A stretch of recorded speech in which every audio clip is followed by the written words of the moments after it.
Jesus calms the storm.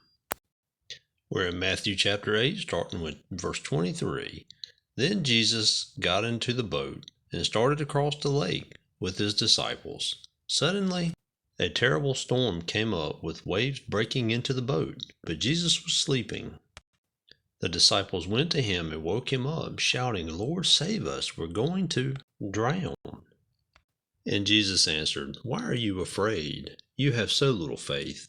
Then he stood up and rebuked the wind and the waves, and suddenly all was calm. The disciples just sat there in awe. "Who is this?" they asked themselves. "Even the wind and the waves obey him."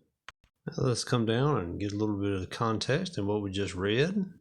And in verse 23, when it says Jesus got into the boat, well, this would have been a fishing boat because many of Jesus' disciples were fishermen. And this boat was large enough to hold Jesus and his 12 disciples and was powered by both oars and sails. During a storm, however, the sails were taken down to keep them from ripping and to make the boat easier to control.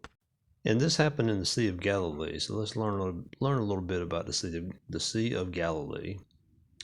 It's an unusual body of water. It is relatively small, only 13 miles long, 7 miles wide, but it is 150 feet deep, and the shoreline is 680 feet below sea level. Sudden storms can appear over the surrounding mountains with little warning, stirring the water into violent waves. The disciples had not foolishly set out in a storm. They had been caught without warning, and their danger was great. Although the disciples had witnessed many miracles, they panicked in this storm. As experienced sailors, they knew its danger. What they did not know was that Christ could control the forces of nature.